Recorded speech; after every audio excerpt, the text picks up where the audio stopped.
Alors, voilà, on est après Khatsot. La vérité, je pensais faire un live beaucoup plus tôt que ça, mais je n'ai pas pu. Mais c'est pas grave, on continue maintenant, même qu'on est après Khatsot Hayom. Et que, comme on dit, Tisha B'Av, Teshua B'Av, que la Teshua, la délivrance Bezrat Hashem, elle arrivera justement à Tisha B'Av, parce que le Mashiach est né justement à ce moment-là, où tout le Beth Amikdash est en train de prendre feu. La Torah elle est quand même assez exceptionnelle, notre histoire elle est assez incroyable, qu'on a toujours des choses qui en fait qui sortent du commun. On vit au-dessus de la norme. Attendez, je vais juste mettre bien. Non, c'est pas grave. On vit complètement au-dessus de la norme, d'accord. On est là, on comprend pas trop parfois comment Akadosh Baruch Hu, il gère ce monde-là, il gère l'histoire. Il y a tellement de messarim, de messages qui sont exceptionnels et incroyables, et qu'on doit apprendre, qu'on doit essayer d'appliquer dans notre quotidien. Et en fait, comme j'ai expliqué hier soir, on a tout le temps deux manières d'interpréter les événements. C'est ou s'arrêter sur la destruction du temple, ou se concentrer sur la reconstruction du temple. Alors je nous propose, à partir de maintenant, puisqu'on a après Khatsot Hayom, il me semble que même à Paris, attendez, hop là. Voilà, j'ai un petit peu avec la lumière, mais bon, c'est pas grave. Qu'on est après Khatsot, c'est-à-dire qu'on a le droit maintenant de s'asseoir sur une chaise, on a le droit de commencer à ranger la maison. Samkal, Ariel, merci beaucoup. Et que ça donne beaucoup de srout à ton fils, Bezrat Hashem, Jordan, Ben Ariel, Bezrat Hashem. Que voilà, qu'on soit tous en route vers le Beth Amikdash, que tu puisses le revoir, qu'on puisse revoir nos proches, que ce coup soit Leilou Nishmat, Henri, Chaim, Zvi, Ben, Shlomo, Bezrat Hashem, le grand-père de mon gendre qui est décédé lundi. Et voilà, tous en route vers le Beth Amikdash pour sa reconstruction, qu'on puisse se voir là-bas, qu'on puisse, Az Imalé nous, nos bouches elles déborderont de rire. Et comme j'ai déjà expliqué souvent, que le dernier korban, le dernier sacrifice qui restera, quand il y aura le troisième temple, ce sera le korban Toda, le korban de remerciement. Le korban, on devra dire justement merci à Kadosh Baruch Hu, Jordan Yehuda. Enfin, je n'étais pas sûre c'était Yehuda, Ben Agnès Ariel Bezrat Hashem. Et que justement, c'est ce qu'on espère, c'est ce qu'on attend, pouvoir enfin amener ces corbanotes, ces sacrifices de remerciement. Maintenant, forcément, on sort dans quelques heures du jeûne, on ne doit pas sortir, fermer la porte derrière nous et se dire ouf, ça y est, on est enfin après ça, même si on ne va pas se mentir, c'est quand même plus agréable de pouvoir prendre son café au lait, son boulous, sa citronnade, et pouvoir écouter de la musique et se comporter normalement. Mais ces périodes sont propices pour nous enseigner énormément de choses, puisque nous-mêmes, le Ham Israël, on a quand même quelque chose d'assez incroyable, c'est que pas trop souvent, nous apprenons des leçons de notre histoire. On revient, c'est vraiment Machaïa ou Machaïa, l'histoire elle revient sur elle-même. Et malheureusement, très souvent, quand on est bien, on oublie que la vie c'est un galgal, d'accord, elle tourne.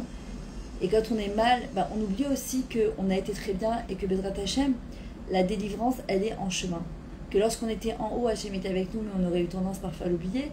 Et que quand on est en bas, Kadosh Baruch Hu est encore plus avec nous. C'est lui qui nous porte et il ne faut surtout pas l'oublier. Et savoir que dans ces moments-là, justement, c'est Boré Olam qui va nous sauver. Je vous demande, Bevakasha, comme d'habitude, c'est de partager cette vidéo, de partager au maximum. Hier, vous avez fait un chitouf. Vous avez fait un partage et je vous assure, au prochain, que le nombre de vues a été incroyable et c'est votre mérite à vous. Parce que quand vous faites participer un autre juif, une autre juive, à un cours de Torah, au prochain, de là où on est, parce qu'il m'a dit, mon mari, il me dit, mais ça te dérange pas de parler devant une caméra là où il n'y a personne? Je lui dis, mais il n'y a pas personne.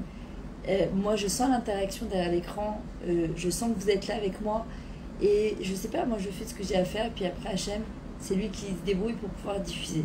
Et je me dis que si même une vidéo, une parole de Torah, un moment, une séquence de la vidéo, elle a pu aider une personne à sortir de sa tristesse, à comprendre c'est quoi son Beth Amikdash qu'elle doit reconstruire, de pouvoir Bezrat Hashem se retrouver le maximum de personnes Bezrat Hashem en Beth Amikdash, alors forcément que ça en valait la peine.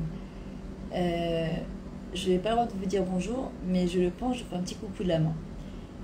Voilà, maintenant, ce qu'on veut, après toute cette période-là des 3 semaines, c'est reconstruire le Beth Amikdash. Il y aura tout Béav cette semaine, Bezrat Hashem, la fête la plus grandiose, la plus Bessimcha. Et en vrai, ce qu'on apprend déjà de Tisha B'Av, c'est qu'on ne peut pas les Itnachem al Azut. On ne peut pas se consoler Betor Azut, dans la tristesse. On ne peut se consoler, c'est très bizarre ce que je veux dire, que dans la Simcha. Alors, je m'explique. Évidemment que si on console quelqu'un, c'est qu'il est triste. Nachon. C'est pour ça qu'il y a eu cette période de Ben Hametzarem, il y a eu Tisha B'Av, mais à un moment, Akadosh Baruch Hu nous demande de nous lever et d'aller de l'avant. Or, on ne peut se consoler que si on retrouve une certaine simcha de l'intérieur. Otpam, la simcha, ce n'est pas quelque chose d'extérieur, c'est un bien-être intérieur. Dans le mot simcha, puisqu'on demande le Mashiach, nous avons les mêmes lettres que Mashiach.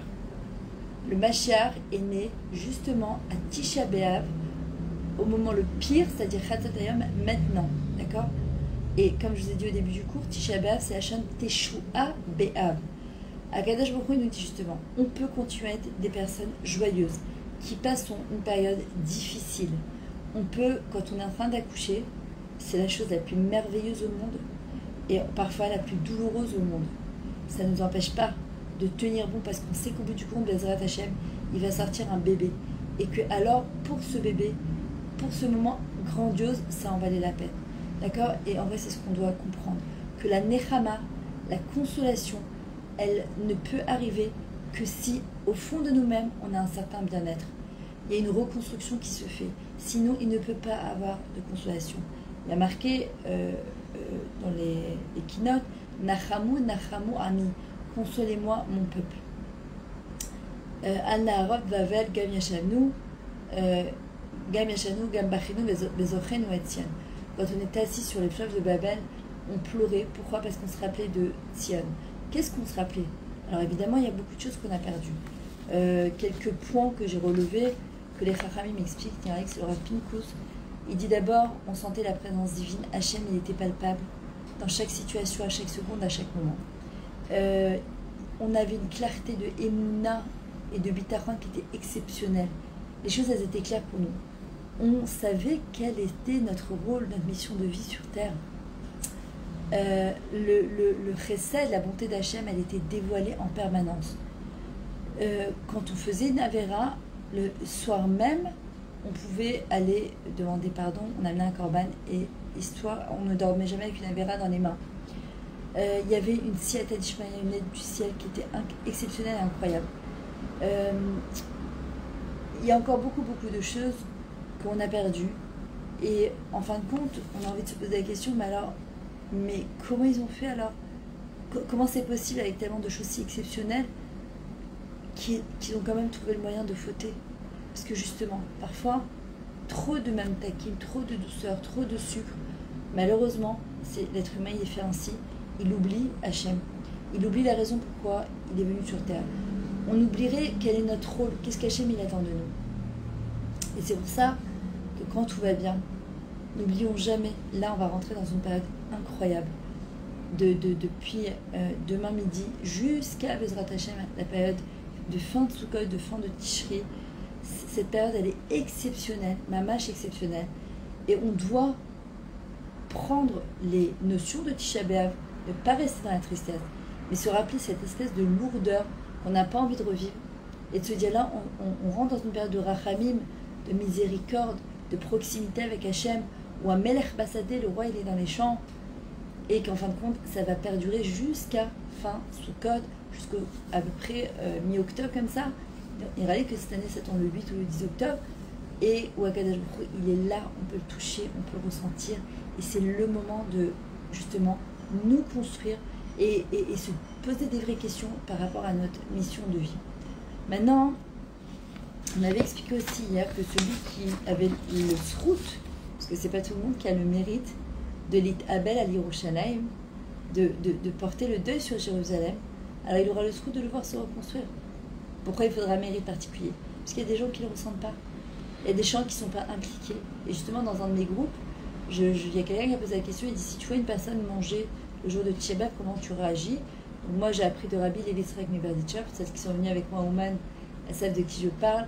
C'était le défenseur du Ham Israël. Il trouvait toujours quelque chose de très positif, même dans la pire des situations, où justement, j'ai répondu, déjà, nous devons de la donner Kavsrout. On n'a pas le droit de juger une personne, parce que si on la juge, malheureusement, ce qui va se passer, c'est que on crée un témoin, un ange témoin. Et Hachem, il dit, je fais quoi avec ça, moi, maintenant? Or, à Kadosh Baruch Hu, s'il nous met cette situation devant nous, c'est que... Attendez, je vais essayer de changer de place et d'endroit, Michela, parce que... 2 secondes. C'est que Kadosh Baruch Hu, il attend de nous, justement, qu'on puisse juger cette personne de la manière la plus positive possible. Et surtout, de ne pas mal la juger. Ça te dérange si je fais le coup ici? Ouais, ça te dérange, toi? T'as des écouteurs? Ok. Parce que là, on voit rien. On voit rien là-bas.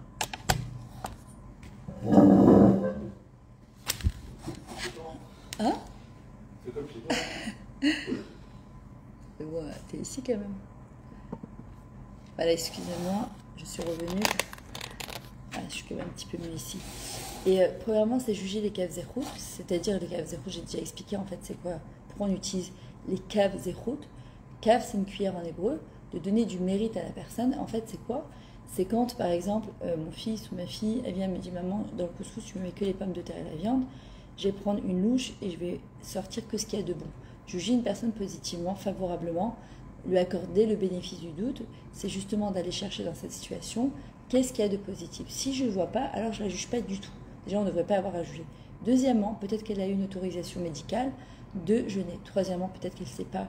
Alors, si c'est une proche et tu l'as expliqué, etc., malgré tout, ben voilà. Et quatrièmement, notre rôle à nous, c'est que lorsqu'on sait, c'est de prier pour cette personne-là.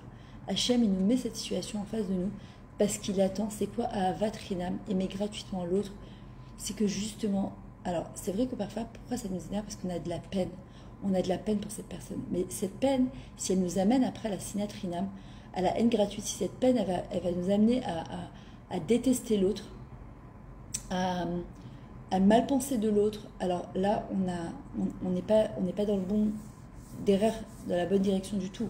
Non, c'est que justement, c'est parce qu'on a de la peine. Alors Akadosh Baruch Hu nous dit justement, moi aussi j'ai de la peine, et c'est mes enfants. Et en jugeant favorablement cette personne-là, et en priant pour elle, en lui disant rien, pas juste prier pour elle. Moi j'ai eu le cas dans ma famille avec quelqu'un d'assez proche, et cette personne elle m'a dit non, c'est pas pour moi le jeûne. Alors au début j'étais un peu choquée parce que c'est quelqu'un qui connaît, qui sait. Je lui dis mais tu peux pas, enfin Atayoudi, t'es juif. Ouais, mais bon, m'en fous, je fais qui pour, c'est déjà pas mal, etc. Et j'ai senti un tsahar dans mon cœur, mais comme je peux pas vous imaginer. Après, je me suis dit non, il faut que tu pries pour cette personne-là. Je lui ai quand même expliqué, je lui ai dit, t'es juif. Tu sais, chaque pas qu'on recule, ça crée un éloignement avec Akadosh Baruch Hu. Et en fait, c'est ça qui fait qu'après, les gens, malheureusement, ils sont croisés à chez là, qu'ils remettent tout en question. Pourquoi? Parce que tout simplement, on s'est permis de faire encore une chara, encore une impasse sur ça, en disant c'est pas très grave, c'est pas pour moi, mais en fait on est juif, on peut pas. Maintenant, rentrer en bagarre avec cette personne-là, devenir odieux ou énervé, en fait ce qui sort du cœur, ça rentre au cœur. Donc on peut faire passer à cette personne justement, c'est comment notre cœur il ressent, comment notre cœur il bat, comment notre cœur il déborde d'amour pour cette personne-là. Et nous, ce qu'on doit faire justement, c'est quoi? C'est prier pour cette personne-là en disant Hachem, Terachem, Alav, Terachem, Ala, aie pitié de cette personne-là, et miséricorde. Qu'elle puisse faire teshuva par amour, on n'est pas à sa place. On ne sait pas d'où elle vient, on ne sait pas ses difficultés, on ne sait pas ce qu'elle a vécu. Ben, je vais vous dire quelque chose, c'est que cette personne-là a fini par jeûner. Elle m'a raconté après, je vous parle de cette année, hein, donc hier, elle m'a dit j'ai fini par jeûner. Je lui ai dit pourquoi? Qu'est-ce qui a déclenché chez toi? Elle m'a dit, ça m'a fait réfléchir quand tu m'as dit je suis juif. Kilo, Atayoudi, tu as le mérite d'être un juif. On se lève quand il y a la sonnerie pour la Shoah, pour le Zikaron, le souvenir de tous les gens qui sont perdus. Ils ont été exterminés de manière horrible, 6 millions de juifs. pour les Chayalim, nos soldats quand ils partent. Mais c'est pas moins grave le Beth Amikdash qui a brûlé. Il y a eu des pertes humaines, il y a eu la perte de la maison d'Akadosh Baruch Hu. C'est pas moins grave. C'est pas moins grave. Et en fait, nous, ce qu'on doit faire, c'est que justement, on doit prier pour ces personnes-là. Et quand on prie pour ces personnes-là, alors c'est ça qui fera reconstruire justement le Beth Amikdash. Ne bougez pas, je vais allumer la lumière. J'ai besoin de lumière.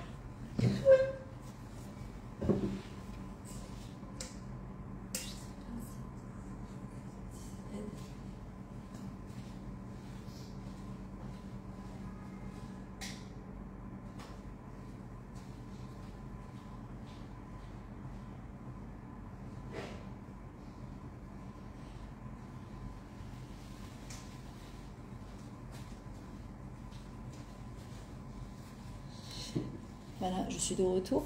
Excusez-moi. Voilà, donc nous, ce que Akadosh Baruch Hu attend de nous, justement, c'est qu'on soit un petit peu maf'il et taregash, qu'on fasse fonctionner un petit peu nos émotions. Maintenant, en vrai, on veut le Beth Amikdash. Est-ce qu'on est vraiment prête à le recevoir? Est-ce qu'on le veut vraiment? Est-ce qu'on se dit pas, moi, après la bar mitzvah de mon fils, après le mariage de ma fille, après que j'aurai acheté ma villa avec ma piscine, après mes vacances en Israël, après... est-ce qu'on est vraiment prête à le faire venir, ce Mashiach? Est-ce qu'on est prête à le recevoir? On le dit tous les jours, et plusieurs fois par jour, on le dit dans la Mida, on le dit dans le Birkat Hamazon, Shibane Bet Amikdash Bim Hera, que le Bet Amikdash soit reconstruit très rapidement. Alors, si vous voulez participer à un projet que j'avais lancé il y a quelques années, quand il y a eu l'attentat à Nice du 14 juillet, et qu'on a eu une Madame Ben Shimol qui a été amputée et des jambes, et sa sœur qui est morte.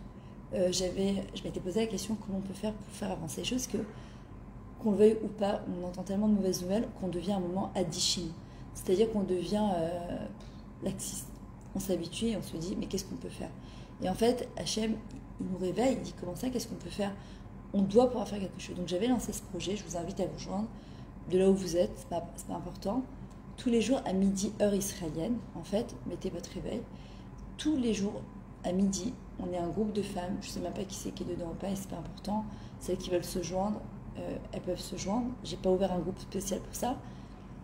Où on demande 1, le Beth Amikdash, 2, la reconstruction donc, du temple, 3, que Akadosh Baruch Hu soit dévoilé dans ce monde, 4, qu'on fasse teshuva par amour, 5, que tous les gens de Chutz La'aretz, Bezrat Hashem, ils puissent faire leur aliyah dans des bonnes conditions, parce que notre place elle est en Eretz Israël, et que chacun et chacune puisse dévoiler son vrai lui, et quand on remplira notre mission de vie forcément, et ben le Mashiach il va s'accélérer Bezrat Hashem, et qu'on sera tous zochot de voir le Beth Amikdash bimera et rapidement. Une des questions qu'on va nous poser Bezrat Hashem à 120 ans. Une des questions c'est Aïm Tzipit Leishua. Est-ce que tu as espéré la délivrance? Est-ce que tu as cru en la délivrance? Est-ce que tu t'es dit, bon, elle n'est pas pour moi et c'est tout, laisse tomber, de toute façon je fais partie des gens qui sont malchanceux?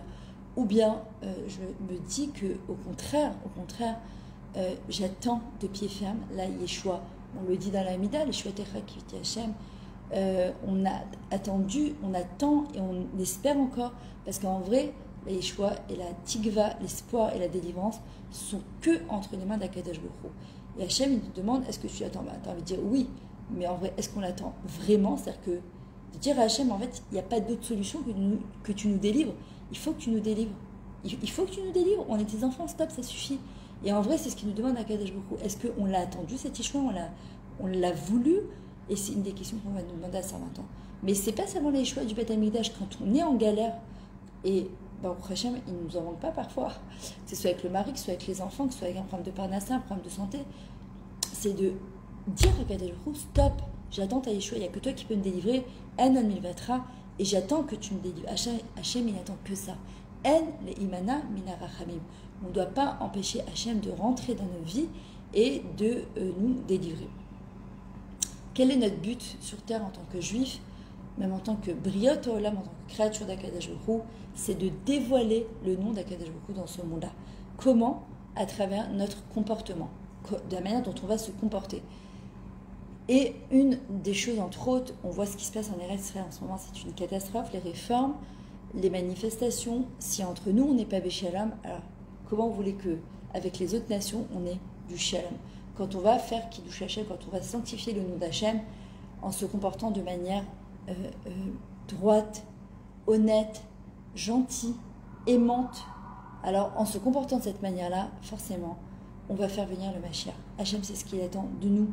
Hachem, il attend qu'on soit plus aimant, plus compréhensif, plus à l'écoute. Shema Israël, Hachem Elokeinu, Hachem Echad. Hachem, il est un. On ne peut pas se diviser dans le Am Israël, c'est pas possible. Et s'il y a des gens qui font des manifestations, et si on commence à parler sur la droite et sur la gauche, mais comment on va s'en sortir? Alors si on gêne pourquoi? C'est quoi le but? C'est une massorette, c'est une retransmission, c'est parce que c'est grave celui qui mange à Tisha B'Av? Non, c'est beaucoup plus profond que ça en fin de compte. Et nous, ce qu'on doit d'abord, c'est aimer son prochain, Va'afta l'iracha kamocha, comme soi-même. Est-ce qu'on s'aime suffisamment? Est-ce qu'on pense qu'Hachem il nous aime? Et est-ce qu'on pense qu'Hachem il veut nous délivrer? Est-ce qu'on aime l'autre, même s'il est différent de nous? Parce qu'aimer l'autre, c'est dans sa différence. Aimer l'autre, c'est pas quand il est comme moi, c'est pas comme il pense comme moi. Aimer l'autre, c'est dans sa différence. Et si j'aime pas l'autre dans sa différence, alors j'aime pas Hachem. Pourquoi? Parce qu'aimer Hachem, c'est accepter qu'Akadosh Baruch Hu, il y a Shivim Panim la Torah, il y a 70 facettes dans la Torah, il y a 70 manières d'interpréter la Torah, il y a des millions de personnes sur Terre, et que chacun a le droit de penser autrement. Il a le droit, je peux ne pas être d'accord avec une personne, mais je dois respecter son avis. Sauf évidemment quand ça va à l'encontre de la Torah. Mais si une personne dans la Torah, en plus, elle réfléchit différemment, pourquoi je devrais la détester? Et quand je vois les gens de droite et les gens de gauche, alors qu'est-ce que je dois faire au lieu d'insulter? Parce que si je commence à insulter, bon, on ne va pas s'en sortir. Au contraire, c'est de prier encore plus fort. Au Hev Shalom Verodev Shalom. Comme justement à Aaron à Kohen, je dois absolument aimer le Shalom. Le Shalom, c'est le nom d'Hachem, aimer ses enfants, le poursuivre. Aaron à Kohen, quand il voyait qu'il y avait une marloquette, une dispute entre deux juifs, il déchirait ses habits comme s'il était en deuil, parce qu'il ne concevait pas cette division dans l'âme Israël. On le retrouve à Purim, à Mephozar ou Mephorad, un peuple qui est complètement dispersé, qui est complètement éparpillé. Et quand est-ce que la Yeshua de Purim, elle arrive à la fin de la Megillah, quand il y a marqué que Esther, elle demande à Mordechai, Lech veknos et kol hamayodi, va et rassemble tout le Ham Israël. Quand il y a une knissa comme ça, un rassemblement, knissia plutôt, un rassemblement dans le Ham Israël, alors là, la délivrance, elle peut arriver parce qu'on est Be'ardout, et quand on est Be'ardout, on est Echad, Ardout, Echad, Shema Israël, Hashem Elokeinu, Hashem Echad. On rentre dans l'unicité du Ham Israël, dans l'unicité que Yesh Elohim Echad, et qu'il n'y a qu'un Dieu. Et alors à ce moment-là, la délivrance, elle peut justement arriver. Et pourquoi justement on arrive? On se lève du deuil mamash que le 10, parce que le 10 c'est la shlemut. On avait parlé dans le cours précédent, c'est la malchout. La malchout, elle réunit, la royauté, elle réunit. Et en vrai, où c'est qu'on retrouve aussi cette ligne de royauté? C'est dans la bouche. Quand on parle de royauté, on parle de la bouche. La bouche, c'est notre kli, c'est l'ustensile le plus kadosh.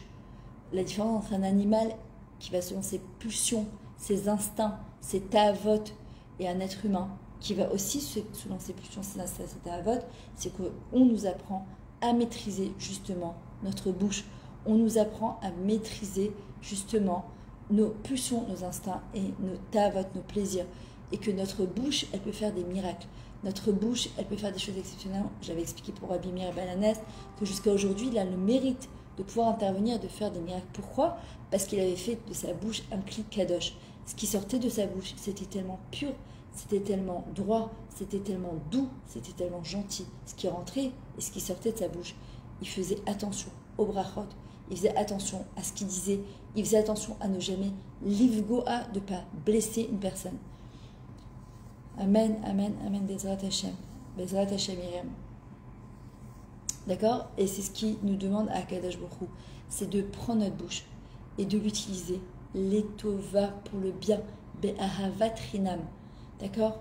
En pardonnant, en étant plus conciliant, en étant plus résilient, en étant plus aimant, en étant plus à l'écoute, pas avec notre oreille, avec notre cœur.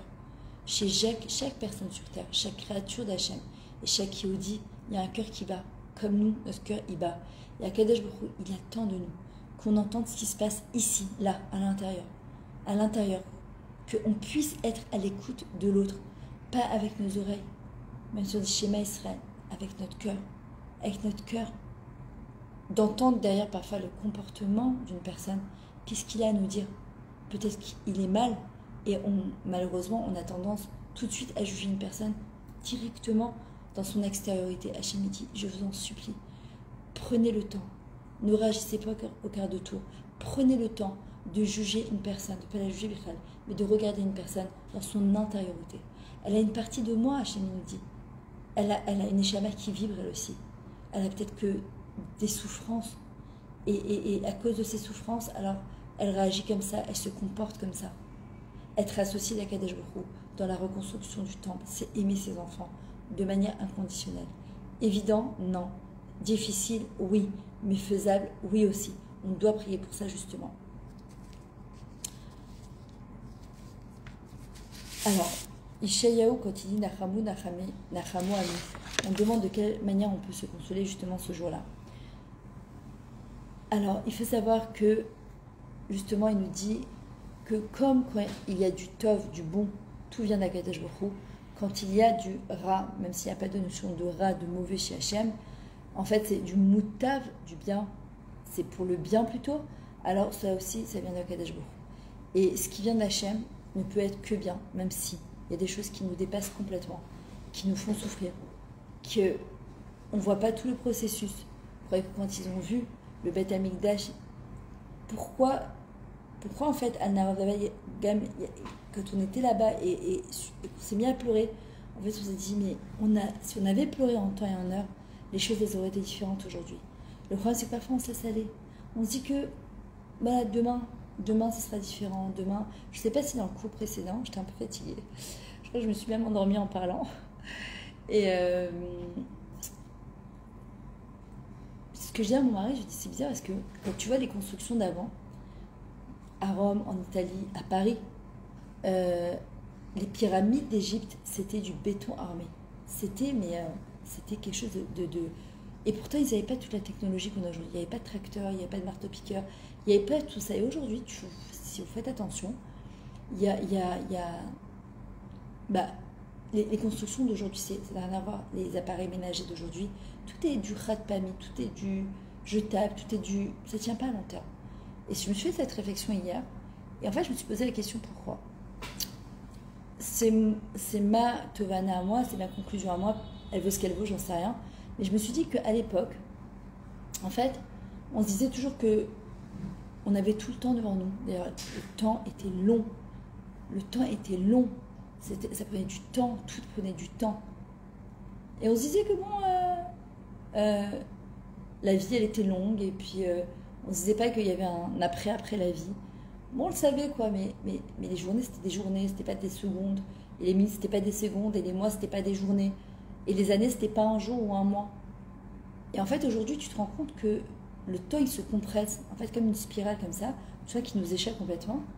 Et peut-être que, en fait, Akadosh Baruch Hu, à travers ces constructions qui sont plus éternelles, en fait, même si elles n'ont jamais été, c'est comme si Hachem nous disait, vous savez, le Mashiach, il va arriver. La Géoula va arriver. Et quand la Géoula va arriver, ça restera statique. Le Mashiach, il aura le temps de nous dire qu'est-ce qu'il nous reste à faire, qu'est-ce qu'il nous reste à travailler. Est-ce qu'on va l'entendre? Est-ce qu'on va l'écouter? Mais en fin de compte, Hachem nous dit, ce monde, oui, c'est du jetable dans le sens où c'est pas ça la vraie vie. La vraie vie, elle est après. Donc, on n'emportera pas tout ça avec nous. À Kol Mitporer. Tout se désagrège. Donc, où c'est qu'on décide, en fait, de poser les yeux, d'investir vraiment? Dans quoi? Et en vrai, c'est ce qu'on doit se poser comme question. Hachem nous demande, dans le rocher, d'aller le chercher. Dans l'obscurité, justement, d'aller le chercher. De pousser le rideau et de laisser rentrer la lumière. Qui échappe. Rocher Hachem Orli. Quand je suis assis dans l'obscurité, c'est Hachem la lumière. Justement, dans ce moment de Tisha B'Av, c'est un moment, justement, de proximité très grande avec Hachem. C'est un moment, justement, où on se pose des questions sur notre vie. On doit se poser, en tout cas. Et on est je ne sais pas si vous vous rappelez, au centre aéré, on disait, nous sommes les soldats de l'armée d'Hachem. Tivot Hachem, en fait, est un soldat. Il est prêt à toutes mes sirot nefesh. Quand il est sur le terrain, il ne réfléchit pas. Et à quelque chose, c'est ce qu'il nous dit. C'est comme un jour, il y avait un entraîneur de football. À la dernière minute, juste avant de gagner le Amen Adam. le match, il dit à un de ses meilleurs footballeurs, vas-y, passe. Et en fait, il a peur et il fait passer le ballon à quelqu'un d'autre et il perd la partie. Et son entraîneur, il lui dit, mais qu'est-ce que tu as fait là? Il lui dit, oui, mais j'ai eu peur, j'ai pas eu confiance en moi. Il dit, toi, tu n'as pas confiance en toi. Mais c'est moi ton coach. Moi, je sais à qui je demande de faire passer la balle. Mais moi, j'ai confiance en toi. La chaîne, c'est pareil, en fait. Quand on est sur le terrain, Akadosh Baruch Hu, il nous dit, il nous fait passer la balle, il dit, vas-y, à toi de jouer. Et on est là, on dit, non, je peux pas, j'ai pas la force, j'ai pas confiance. Hachem, il dit, moi, j'ai confiance en toi. Moi, j'ai besoin de toi. Hachem, c'est ce qu'il nous dit. Nous, on ne va pas avoir confiance, alors qu'Hachem, il a confiance en nous. Notre rôle à nous, c'est de se battre pour le kavod d'Akadosh Baruch Hu, pas pour notre kavod à nous, pas pour notre respect à nous, pour le kavod d'Akadosh Baruch Hu. De demander la Géoula, la liberté, la Hatzacha, la Kirva avec Hachem, la proximité avec Hachem. De permettre, entre guillemets, à Hachem de régner dans ce monde, Bechesed ou Berachamim. De savoir que Hachem, dans chaque situation, il est là, il est avec nous, il est présent. Et on doit le demander. Bakshu panecha tamid, David Amelach dit. Demandez toujours ma face, je suis là. Kikirvat Elohim litov. Parce que la proximité avec Hachem, elle est bonne. On se sent protégé. On se sent comme sur la nana à Kavod, les nuées de gloire. On se sent porté sur un nuage. On sent que rien ne peut nous arriver qu'Hachem est avec nous dans notre vie. Ça ne veut pas dire que tout est rose. Pas du tout. Pas du tout. Mais ça veut dire que malgré que tout n'est pas rose, malgré que parfois on est dans l'obscurité, on sait qu'Hachem il est là. Gamki el arbeget samavat lo irara ki atamadi. Parce qu'Hachem, justement, il est avec nous. Parfois, pour arriver à des moments d'espoir, des moments de consolation, alors malheureusement, on est obligé de passer par la avelout, par le deuil. On aimerait ne pas, mais parfois c'est comme ça.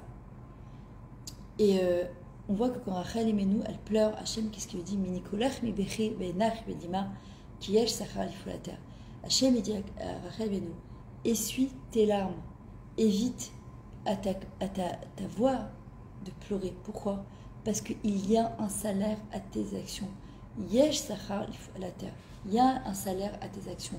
Ne crois pas que tout ce que tu as fait, tout ce que tu as pleuré, tout ce que tu as investi, ne pense pas qu'il n'y a pas d'action, il n'y a pas de mérite après ça. Hachem, il n'oublie personne, jamais. En temps et en heure, à Akadosh Baruch Hu, il envoie la Yeshua, la délivrance. Parfois, c'est vrai qu'elle paraît être interminable, comme un accouchement. Elle paraît être... On dirait que ça ne va jamais se terminer. Excuse-moi, pourtant je me suis reposée. Il y a marqué qu'il y a Achasadim itrachim bechol boka. Parce que les bontés d'Hachem, elles se renouvellent tous les matins. Tov b'cha'il v'domin les teshuat Hachem. Les teshuat Hachem. Le bon et la guerre, ils se ressemblent. Et les teshuat Hachem, parce que la teshuat d'Akadosh Baruch Hu, en fait, elle arrive. Tous les matins, Akadosh Baruch Hu, il renouvelle ses chasadim, ses bontés. Tous les matins. C'est-à-dire que tous les matins, à chaque seconde, à chaque instant, Hachem Echadesh Betuvo Maaseh Bereshit. Il renouvelle la création du monde. C'est-à-dire qu'à chaque instant, la Yeshua, la délivrance, Yeshua Hachem Kirafaim, elle peut arriver en un clin d'œil. Et on doit y croire. En fait, le Rav Kook, il disait, pour pouvoir avoir une Yeshua, pour pouvoir exprimer son potentiel, Tsarir Kli, un ustensile, pour contenir la bracha. S'il n'y a pas de Kli pour contenir la bracha, alors Hachem, même si vous la donnez, elle ne peut pas. Kli, c'est la chaîne Yecholet, une possibilité, un potentiel, une capacité. Et en vrai, il faut un potentiel. Si je me mets en mode Kli, où je dis à Kadosh Baruch Hu, Ribono Shel Olam, Ani Muchana Lekabel, Kol Yeshua, Kol Tikva, Kol Ezra, je suis prête à recevoir Hachem. Toute aide, tout espoir, tout ce que tu pourras m'envoyer, je suis prête à la recevoir. Hachem, il va pouvoir intervenir et nous donner. Mais si je suis complètement contractée comme ça et je n'y crois pas, ou je prie, mais à l'intérieur de moi, je n'y crois pas que ça va m'arriver, alors Hachem, il dit, j'ai beaucoup de choses à vous donner, mais il me faut un cli. Et d'ailleurs, c'est le problème du Beth Amikdash. Pourquoi aujourd'hui, on est tellement en galoute? Parce que le Beth Amikdash, c'était le cli de la Shrina, c'était le cli des délivrances, c'était le cli de la bracha. Or, il a été détruit. Hachem, il a préféré passer sa colère sur des pierres plutôt que sur nous. Mais aujourd'hui, qu'on n'a plus de Beth Amikdash. Alors on doit nous-mêmes, même dans notre imagination, créer cette chose-là, où on se dit, voilà, quand je ferme les yeux, de me dire, Hachem, je fais de moi un cli pour pouvoir recevoir tout le bien que tu veux nous envoyer, toutes les Yeshua Bezrat Hachem. On apprend de Moshe Rabbeinu. D'abord, juste avant de passer à ça, il faut savoir aussi que le monde à Galgal Mistovev, à Olam Galgal, la terre elle est ronde, parfois on est en bas, parfois on est en haut, mais on ne reste jamais au même endroit. Shlomo Ameler s'était fait graver une bague où il avait marqué Ganze Yavor. Tout passe dans la vie, d'accord? Merci beaucoup Kima, ça fait plaisir, merci, c'est gentil. Et celui qui veut se rapprocher d'Akadosh Baruch Hu, quoi qu'il arrive, d'Hachem, du maître du monde, il peut, il réussira. Celui qui dit j'ai essayé, j'ai pas trouvé, j'ai pas réussi. En Asher ikra ubemed retzon ira aviase. Celui qui appelle Hachem vraiment, véritablement, alors il fera la volonté de ceux qui le craignent. Et ne surtout pas se contenter, se satisfaire de la place où on est. C'est-à-dire que d'un côté on doit dire merci mon Dieu pour ce que je suis devenue, mais j'ai encore du travail. On doit vouloir avancer et évoluer pour nous et pour tout le monde, parce que quand on avance, on fait avancer tous ceux qui sont derrière nous. Et c'est ça justement ce que je parlais hier entre la victime et le responsable. La personne responsable a Acharayut, Aleph, Yesh Elokim, Yesh Hachem. Il y a un maître du monde. Ach, l'autre c'est mon frère, je suis pas seul au monde. Achar, il y a quelqu'un d'autre ici dans la salle, je suis pas seul au monde. Achara, il y a quelqu'un derrière moi. Donc quand je prends ma vie en main et que j'avance, alors je suis en train de dire ce qu'elle a écrit Myriam.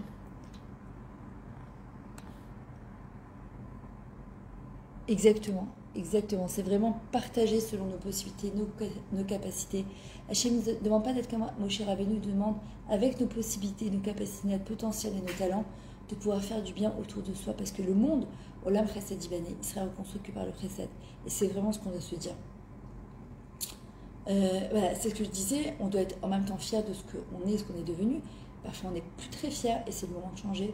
Et justement on rentre dans la période après de Elul, etc., où Hachem nous invite à faire teshuva, à revenir vers lui, revenir vers nous, d'accord? Mais on doit toujours être en mode proactif et pas procrastination, parce que c'est très dangereux, parce que si on n'avance pas, en général, on redescend.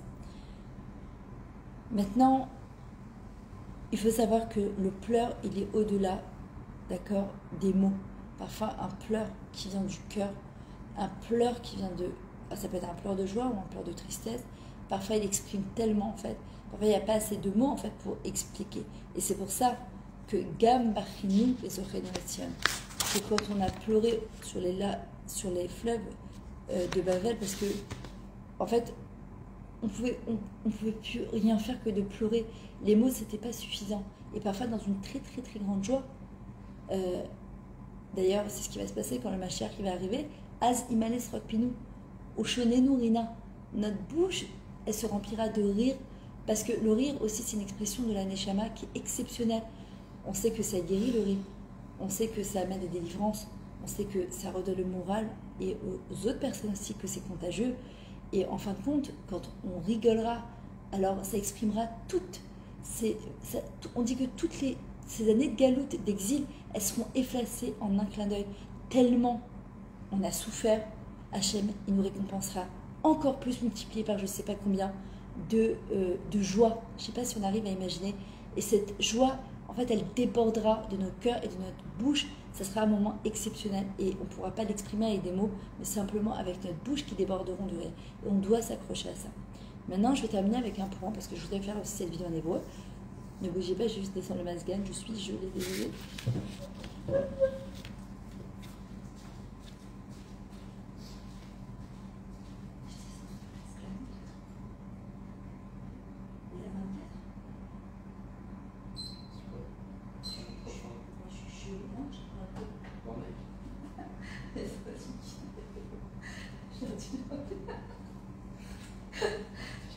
Je suis gelée, je reviens.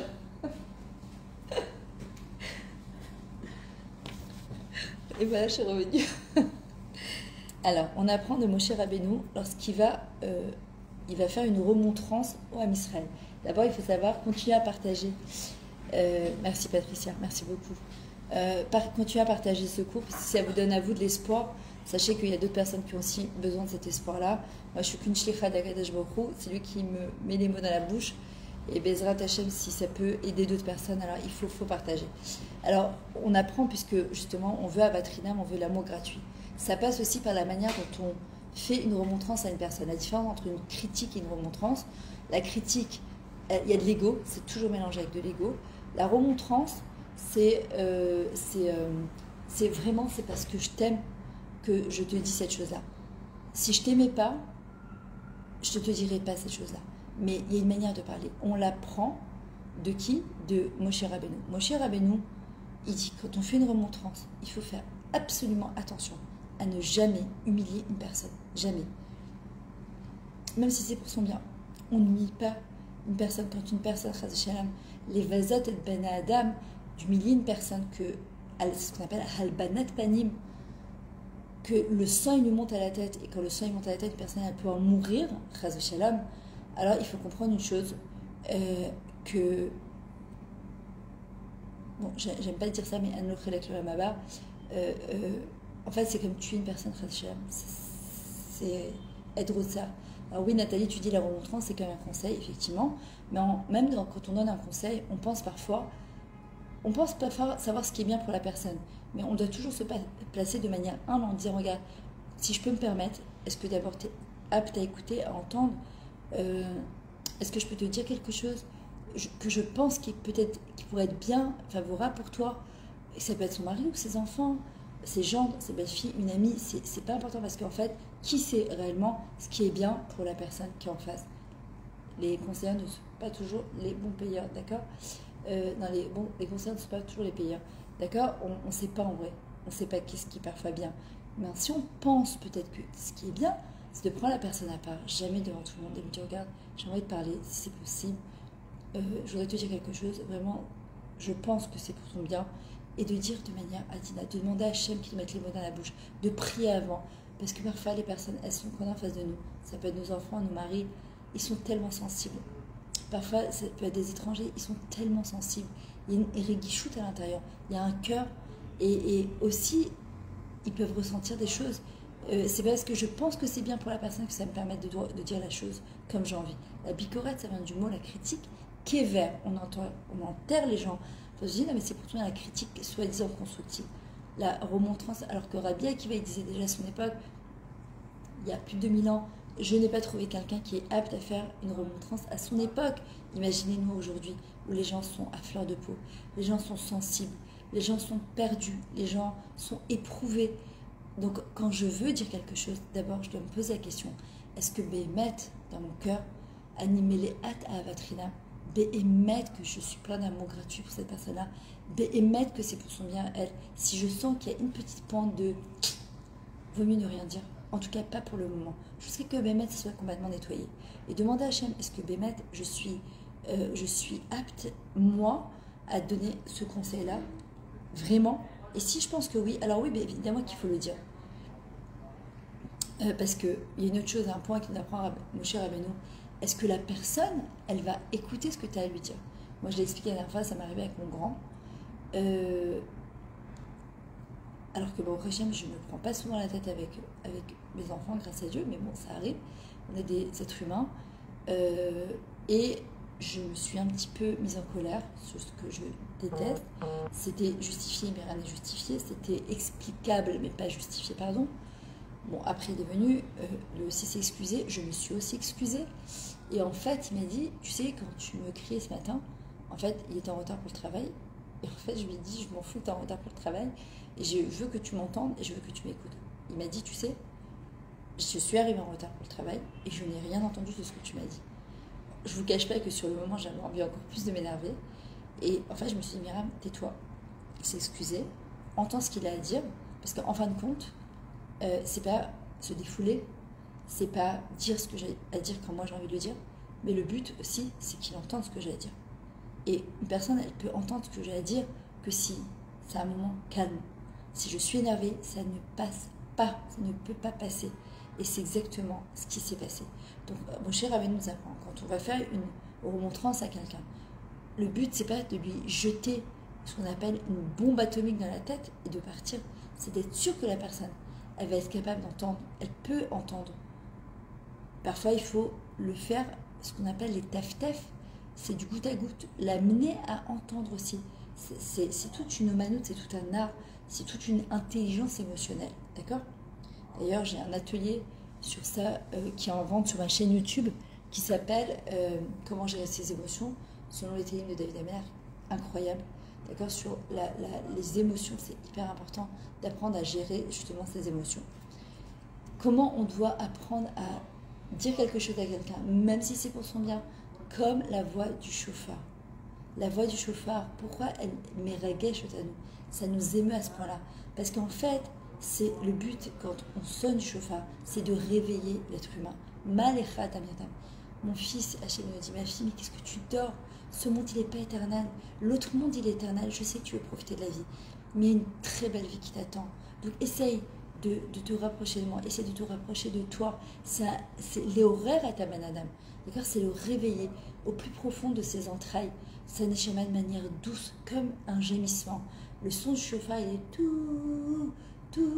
Et que le Mashiach va venir, il va sonner du chauffard. Ce sera tous les sons de chauffard qui ont été accumulés depuis Abraham Avinu, tous les Kippour, tous les Slichot, tous les Rosh Hashanah. Je ne sais pas si vous imaginez, ce son, il va être waouh, il va être juste exceptionnel. D'ailleurs, qui peut sonner du chauffard et lire justement être Shaliach Tzibour que quelqu'un de tsanoua, quelqu'un qui est humble, sinon ça passe pas. Quelqu'un qui sonne dans le chauffard, qui n'est pas de tsanoua, qui veut juste qu'on entende sa voix du chauffard, c'est pas entendu. Quelqu'un quand il fait une remontrance, si c'est par gava, moi je sais, moi Myriam méthodique, Koska, je donne des cours, moi je vous dis quoi faire. Mamashlo, je suis rien du tout, je ne suis que Akadosh Baruch Hu, il m'a donné cette mission, Baruch Hashem, et je l'en remercie, et je veux juste partager avec vous.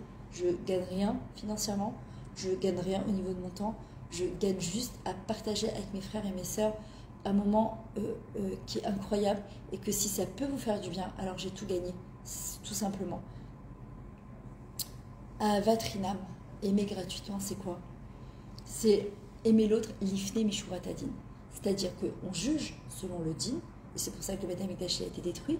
C'est vrai qu'elle n'a pas le droit de rentrer en pantalon à la synagogue, c'est vrai qu'elle n'a pas le droit de manger le jour du Tisha B'Av, c'est vrai qu'on n'a pas le droit de faire du Hachanara, c'est vrai qu'elle ne devrait pas être en mini-jupe, ni en pantalon, ni en maillot de bain dans la rue, c'est vrai. Ça, c'est le din. Hachem dit, je vous en supplie, mes enfants, je vous en supplie, jugez-vous favorablement. L'ifne mishurat adin, c'est-à-dire que je vais contourner le din. Hachem, c'est vrai qu'elles sont en maillot de bain, mais c'est tes filles, elles ne savent pas. C'est vrai qu'elle est venue en pantalon à la synagogue, mais si elle le savait, et peut-être qu'elle le sait, peut-être qu'elle ne peut pas pour le moment, peut-être qu'elle fait l'effort de revenir, de s'attacher à une communauté, je ne sais pas. Je vois quelqu'un manger à Tisha B'Av, peut-être que cette personne elle est malade, peut-être qu'elle a eu un dégoût un jour de Tisha B'Av. J'ai entendu tellement d'histoires comme ça, où les parents frappaient, où les parents hurlaient, et qu'il y a eu un dégoût. Si elle savait, si elle avait cette proximité avec toi, Hachem, c'est évident qu'elle le ferait. Akadosh Baruch Hu, il attend ça de nous, à Avat Chinam, aimer gratuitement, inconditionnellement. Et encore, je le répète, comme on juge, on est jugé. Il faut faire attention. C'est pas toujours simple. Et si j'arrive pas à bien juger une situation, je dois demander à Akadosh Baruch Hu, s'il te plaît, Hachem, regarde, je vois cette situation. C'est dur pour moi. Je comprends pas en fait. Et le truc, c'est qu'on comprend pas tout. On n'est pas là pour tout comprendre. La date à Hachem Yokecha, c'est comprendre, c'est savoir, c'est connaître Hachem. Mais c'est pas l'havin.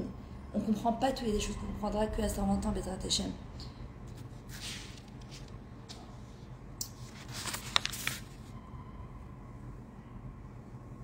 Voilà, nous, et je terminerai avec ça, nous, ce qu'on doit faire, c'est ne jamais s'habituer au désarroi du Ham Israël. On ne doit pas s'habituer à ça, du tout.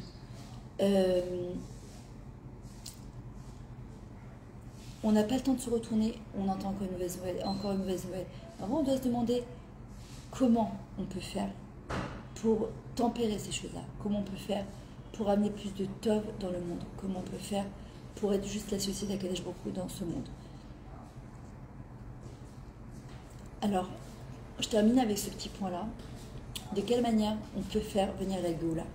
Chacun à son niveau, on peut faire venir la Géoula. On n'a pas besoin d'être Moshe Rabbeinu, on n'a pas besoin d'être qui que ce soit, en étant soi-même, on peut faire venir la Géoula. Les Chachamim, ils expliquent, ils disent dans les Nevi'im, Tiye Yafa Baener, Tikkunape, la réparation de la bouche. Comme je l'ai dit tout à l'heure, la bouche c'est la malchoute, c'est la royauté. Encore plus chez une femme qui a reçu 9 mesures de parole. Elle peut faire des choses exceptionnelles avec sa bouche, ou elle peut faire que Dieu préserve des catastrophes. Isha Chachama Banta Beta, la femme intelligente, elle construit sa maison. Intelligente, ça passe aussi par la bouche.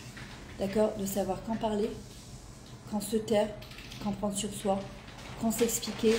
D'accord? C'est hyper important de faire attention à notre bouche. La bouche, c'est un cli, d'accord, qui est constructeur ou destructeur. La bouche, il y a marqué Achaim Vamavet Beyad Alashon. La mort et la vie sont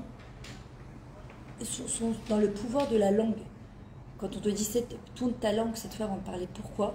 Parce qu'en fait, on nous apprend à voir plus loin. Que l'homme intelligent, c'est celui qui voit plus loin qu'est-ce qui va naître de ça. Plus loin que le bouton n'est pas, j'ai envie de me déchaîner maintenant, j'ai envie d'insulter maintenant, elle m'a énervé, il m'a énervé, je dis ce que j'ai à dire et c'est tout. Non, non, la Torah nous apprend à avoir du hipouk, de la retenue. Ve'ivelat arsa beita. Et la femme idiote, elle détruit sa maison. Comment on peut détruire sa maison? Par la bouche. Hier, je regardais je tombais comme ça rapidement sur un petit cirton sur la communication entre un homme et une femme. Par exemple, un homme qui rentre tard, tous les soirs tard du travail. Et le cas classique, la femme qui s'énerve, t'étais où?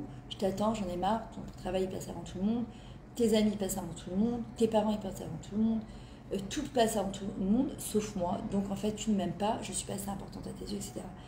Et lui de répondre, oui, tu ne me donnes pas d'importance, ce que je fais c'est pour nous, j'ai beau travailler, t'es jamais contente, etc.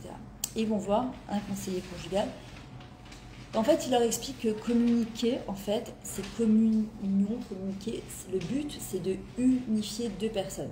D'accord? Que quand on va communiquer, si ça nous a séparés, c'est qu'on n'a pas communiqué. On s'est rentré dedans.